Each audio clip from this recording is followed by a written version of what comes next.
Hi, hello, I'm Mars, not the planet. Yes, I did change the position of the heart. Do not drive yourself crazy over it. Welcome to another installment of What the hell kind of doctors did my parents take me to when I was a child?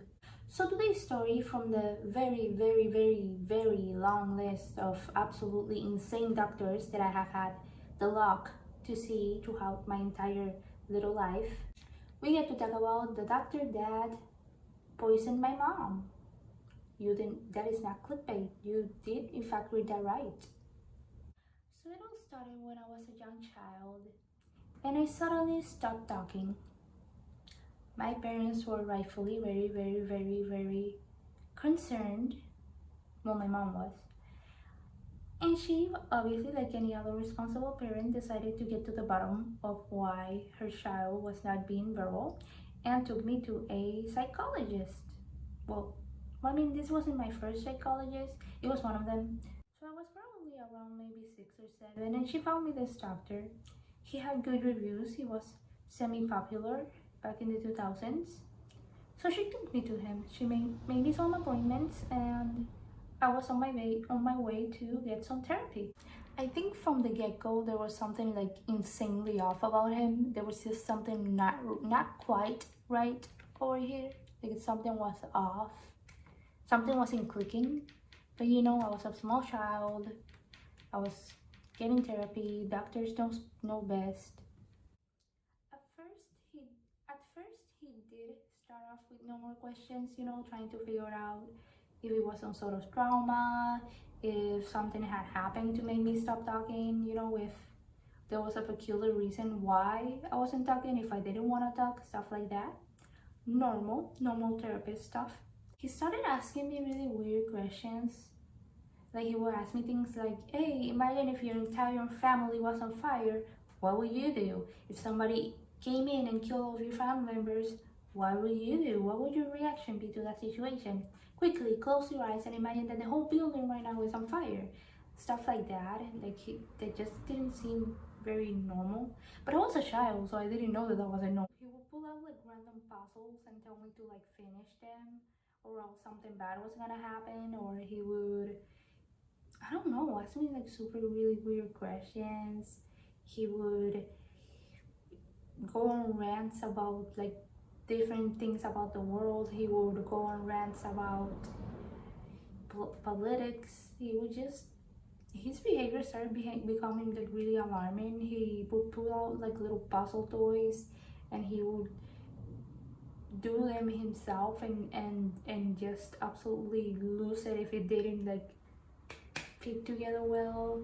um he would randomly like ask me information about my school classmates. He would ask me information about them, stuff about them, and he would like make me draw like different weird drawings, and he was just weird. I don't know, I didn't really understand why, but I didn't question it because I was a child. And I eventually stopped seeing him because of different life reasons. I stopped going to therapy, I changed schools, and I was just too busy to go to therapy. And I frankly, it did not work out between us. His treatments were obviously not working for my mutism. He never got to the bottom of why I was mute. Oh, and he was one of the people that convinced my family that I was like evil. I went back again to him. I had to get therapy as per my school suggested. So he was one of the most popular therapists around the area, and he was a therapist that I had already gone to. And I honestly, I have no idea. My mom organized it all. I have no idea why specifically him. To be fair, there's not a lot of doctors here. There's only like 5 psychiatrists in the entire island. He seemed very unwell. He didn't seem mentally stable, and he was like lacking in hygiene and personal care. He was very obviously, you know raggedy. He was unwell. It was very clear that he was unwell. He didn't look okay. He was barren. It was barren. There was nobody else there. except for a secretary sitting in a poorly lit room. I'm just going to emphasize the fact that there is not a lot of regulation here for doctors or the law. There's not a lot of people that you could report to and be like, hey, stop this is not okay, do something about this. It's kind of a free-for-all. So I go into his office, he gives me therapy, and instantly off the bat, he's insane again. It's really weird. Again, he told me that he was dating Julia Roberts and he wasn't making any sense. He kept going off about, I don't know, weird things and his little tangents. I don't know, he was like super weird. Like therapy was like insanely weird. He was doing a lot of like paperwork that did not make any sense. He kept playing with a bunch of he kept a bunch of little toys around his desk and he just kept like picking them up and playing with them and like talking about like random movies and random things that have happened in history and just things that have nothing to do with therapy, except for the fact when he would ask me to imagine if my entire family was drowning. Once again, I fell off of therapy because I just had a lot of things going on in my life and it was kind of insane and I didn't want to go, so I didn't go and I fell off of therapy once again for a few months. I stopped going and I thought that was the end of that. At this point in my life, everything was very, very turbulent. I was going through a lot of things, a lot of family stuff, a lot of things. It was just a super turbulent time in my life. My sister and her boyfriend and their kids were living at my house and it was very turbulent. There were fights every single day at my house, like insane fights where people were trying to kill each other and the cops were literally at my house constantly. I'm pretty sure somebody set something on fire at some point. There was even like ambulances, constant 911 calls, the neighbors getting involved. It was bad, very bad. Eventually, when all this was going on, my family, my grandma, my aunt, uncle, all of them decided to sit us down, me and my family, sit us down for an intervention and decided to put a stop to it and got us and they made an arrangement for all of us to go to family therapy. All of us, this dysfunctional bunch. Super fun, huh? So me and all the Beverly Hillbillies agreed to go to therapy and lo and behold, can you guess who it is? Somehow, to be fair, he was like a semi-popular therapist back in the 2000s. But how did they get them like way past his prime when he was already like, when the time came, everybody already had different plans and nobody could go, so eventually it was just me and my mom that went. But when we got there, we were both made to get therapy separately, which completely beats the point of family therapy, I feel. So I decided that I wasn't gonna go to them, but my mom obviously was going through her own stuff, so she decided to give therapy a go and she started going to him. Okay, yes, in retrospect, I should have warned my mom about him. I fully admit that. I should have warned her. But like in my defense, I knew him from childhood. I had been getting therapy and off and on again about from him from childhood, so I didn't really question him much at that time.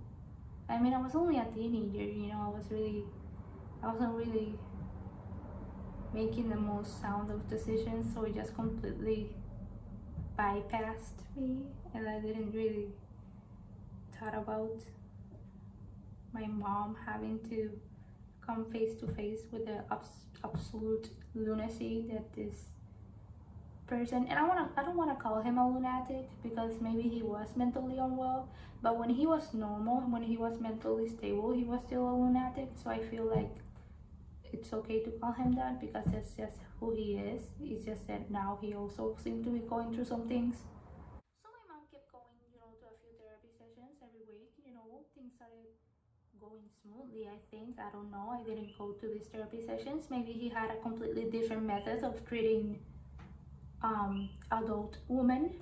I don't know. It seemed to be going well for her.